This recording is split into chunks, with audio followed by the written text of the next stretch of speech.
datang kepada Muhammad, wahai Muhammad, asyhadu alla ilaha illallah wa asyhadu anna Muhammadar Rasulullah. Masuk ke dalam Islam. Kenapa wahai Muhammad? Aku tidak dapati orang sesantun kamu.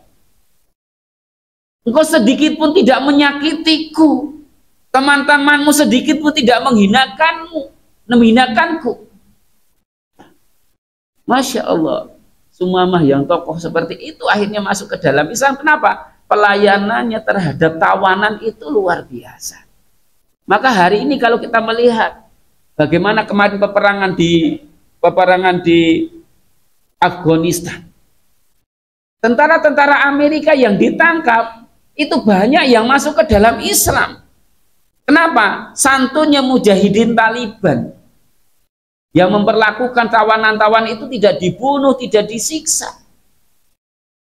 Berbeda dengan tawan-tawanan Islam. Kalau umat Islam yang ditawan, mereka disiksa, dibunuh hari ini, Bu Bapak.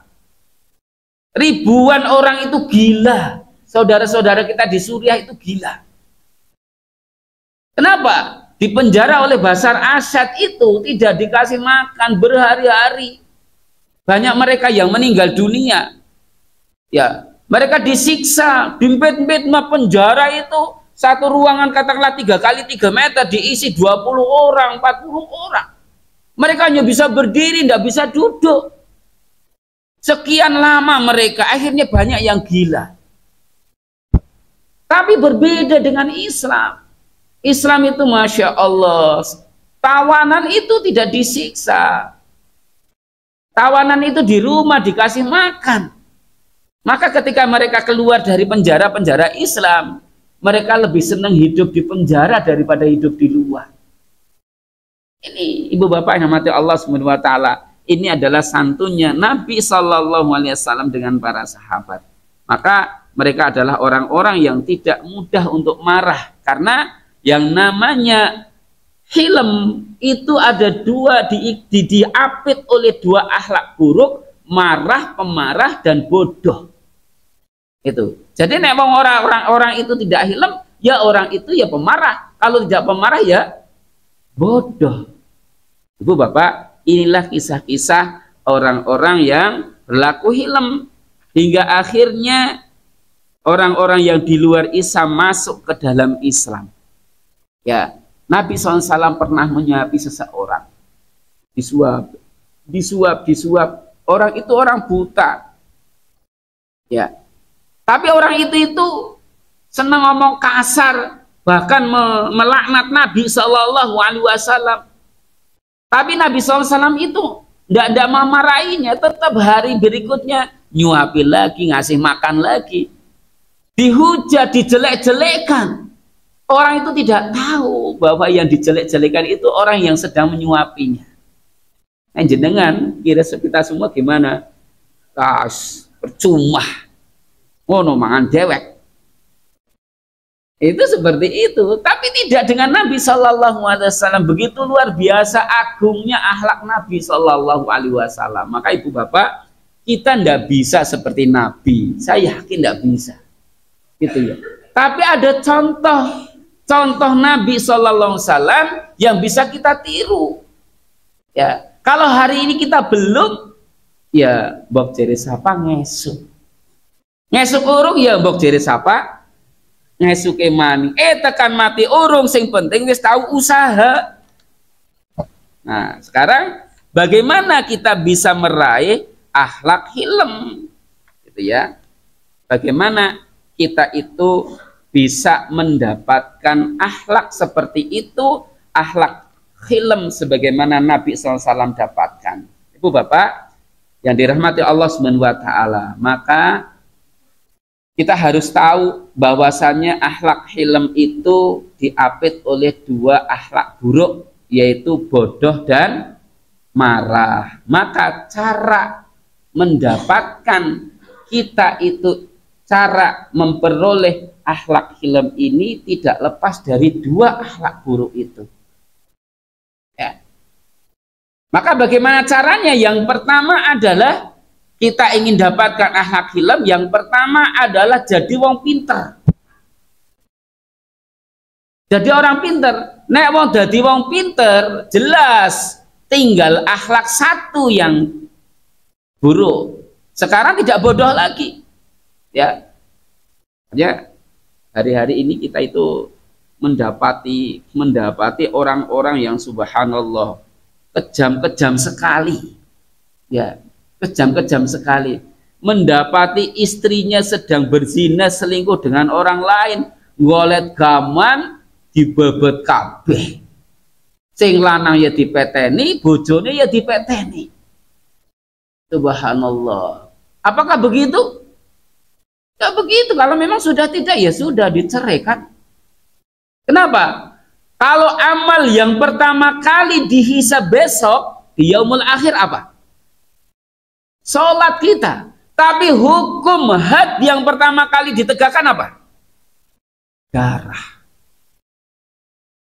Had hukum yang pertama kali ditegakkan itu bukan sholat.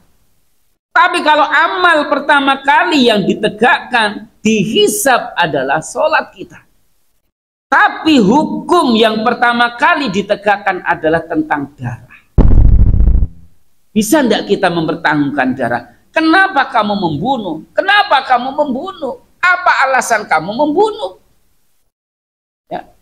Maka Imam Syafi'i rahimahullah ketika terjadi bencana, misal katakanlah tabrakan atau yang lain, itu tidak serta-merta, oh tabrakan, selesai enggak. Boleh jadi tabrakan itu ada sebab kenapa tabrakan. Ya, ternyata apa? Mobil dan mobil tabrakan gara-gara mobil yang satu itu nututi.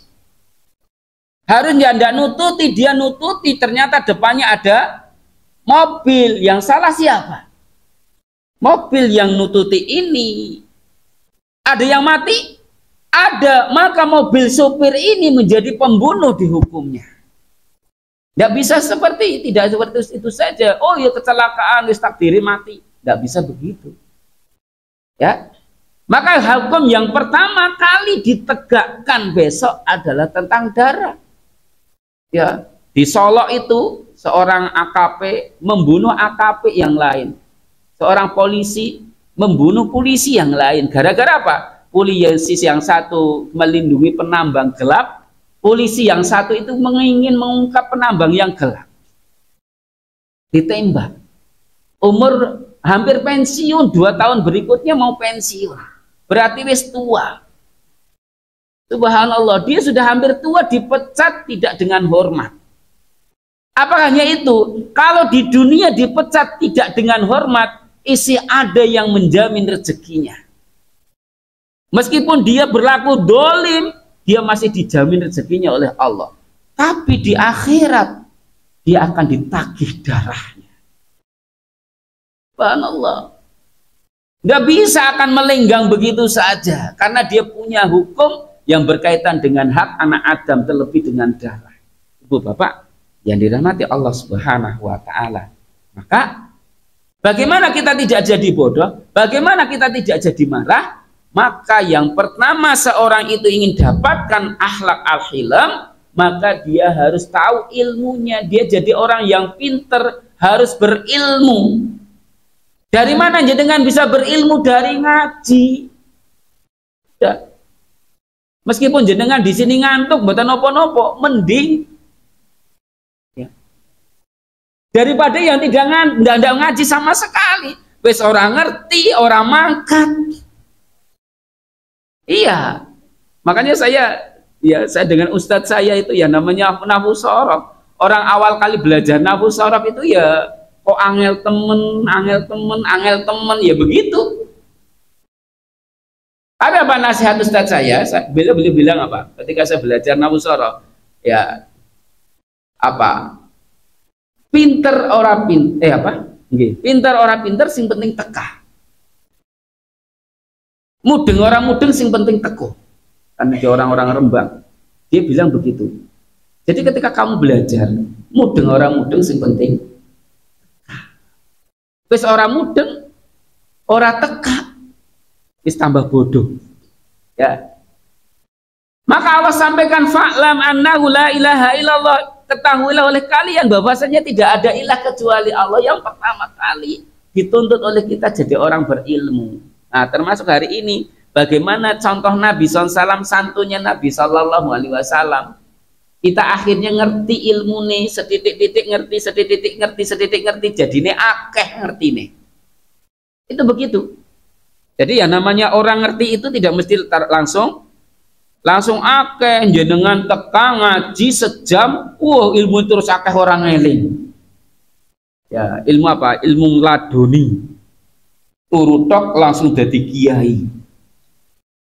Ya, itu ladoni kan kayak gitu. Jadi tidak pernah ngaji, tidak pernah belajar, ngerti-ngerti jadi kiai. Itu seperti itu ilmu ngeladoni jenenge. Kalau kita ilmu ngidoni, ya ngidoni malu ngladoni. Ya kenapa? Karena ya tidak pinter-pinter. Maka meskipun kita itu terus belajar, banyak hikmah yang kita dapati. Kalau tidak mudeng, banyak hikmah yang kita dapatkan. Ya, boleh jadi santunnya hati kita, lembutnya hati kita. Ya, berbeda dengan dulu. Ibu yang dulu tidak pernah buatkan kopi, teh sama bapaknya. Mak, teh gawe dewek. Gitu ya. Lah iya, kapan lagi jenengan itu akan buatkan teh untuk suami? Kapan lagi jenengan itu akan buatkan kopi untuk suami? Jangan menyesal ketika suami sudah tidak ada.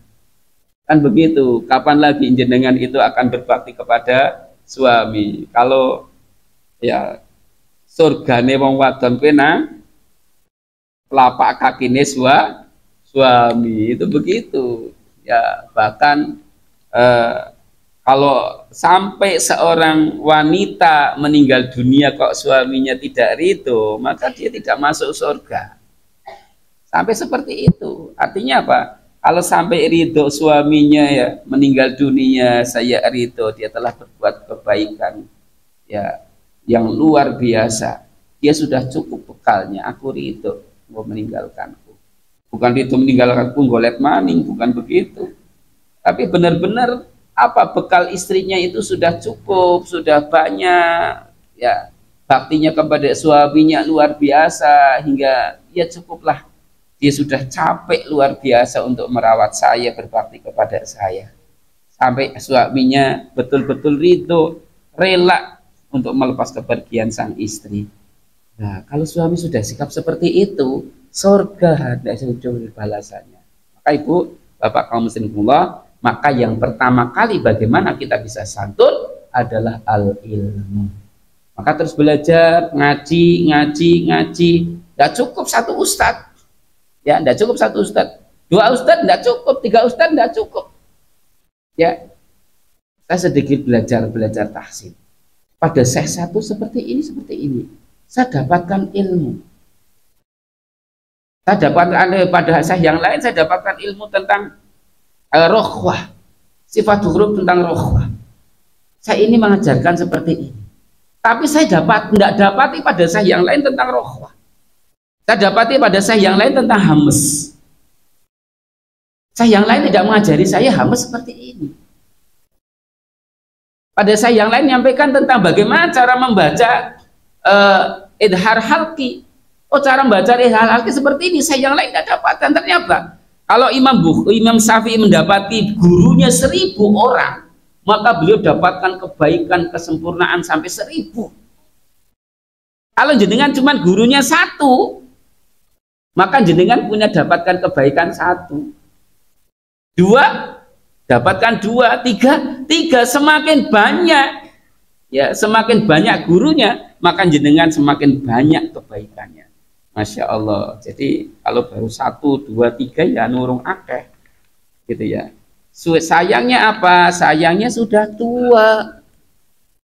Itu masalahnya. Jadi nek arep ngaji adoh-adoh wis ora, iya ora kesait maning.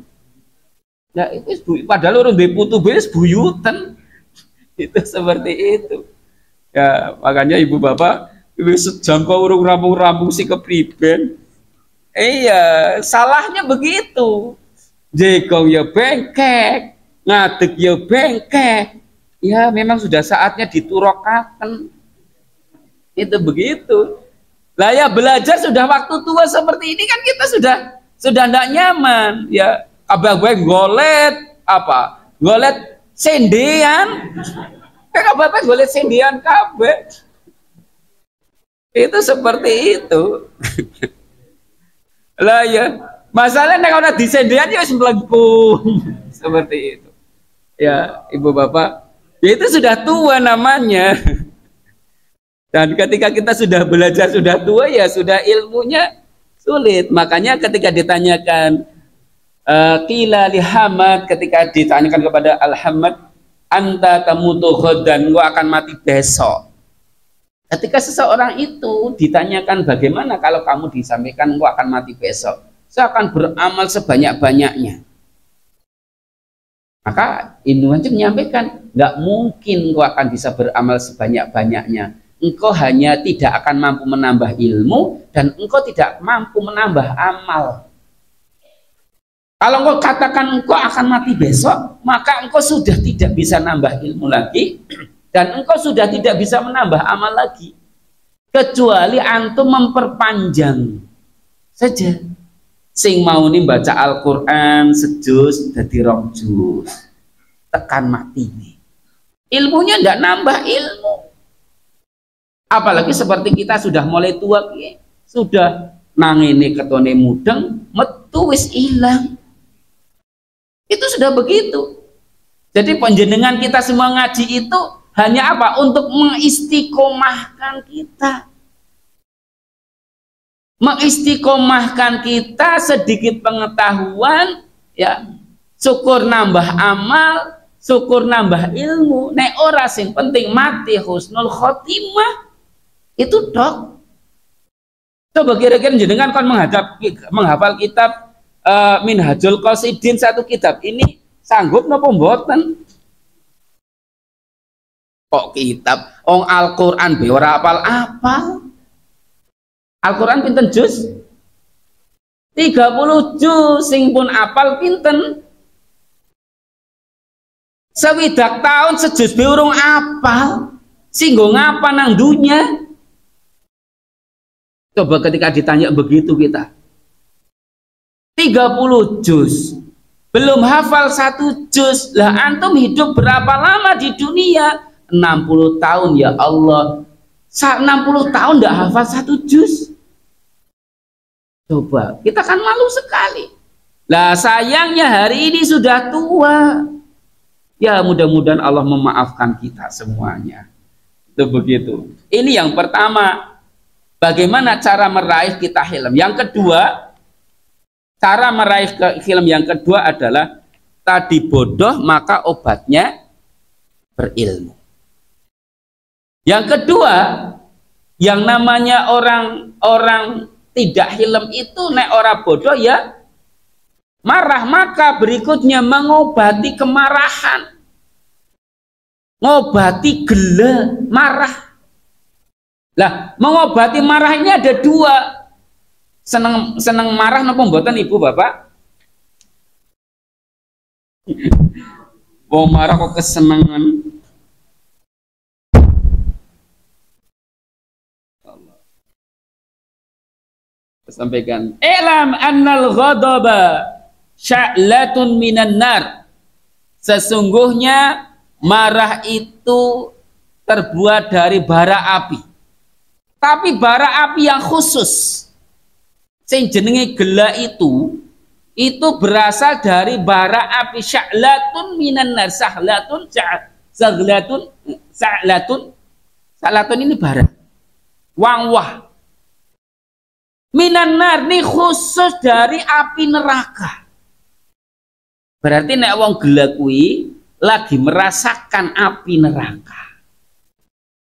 Maka nenek wong gela kuwi apa? Bar kuwi lemes, kesel banget. Bahkan anak sing stroke. Kenapa? Darahnya itu naik. Orang yang marah itu ndak nyaman, Ya. Wa innal insana yanzihu fihi indal ghadabi.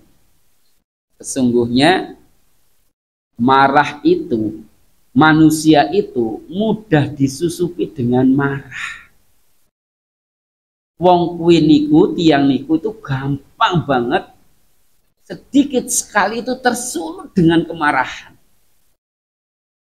Nggih napa mboten kira-kira? Wong gara-gara ibune kelalen ngene jangan godhong tela ora diselei uyah. Kok pahit? Nek godhong tela apa maning ngene nguleni niku. Ora kasih mateng banget kuwi godhong tela pahit. Ditambah orang nganggo uyah. Wis mandan pahit orang nganggo uyah, pripun Pak komentare? Wong wadon ora becus. Ujarku wis dadi wong rumah tangga suwe kok mbojak godhong tela be ora. Sedikit padahal ya hanya gara-gara jangane orang asin itu sudah marah. Ya. Oke. Jangan kabeh kok pedes kabeh. Padahal bapaknya orang seneng pedes. Pripun Pak? Buang. Subhanallah. Ini kan mudah sekali. Innal insan, sesungguhnya manusia apa? Yang zihu fihi indahul ghadabi. Sesungguhnya manusia itu mudah sekali tersulut dengan amarah, tersulut dengan kemarahan, hanya gara-gara jangane pedes kabeh sementara dheweke niku ora seneng pedes. Ya. Ini sing mandan seneng jadi pemarah ke bapak-bapak. Kenapa? Nanti ada sebabnya kenapa? Iya, kenapa bapak-bapak senang marah dan mudah marah?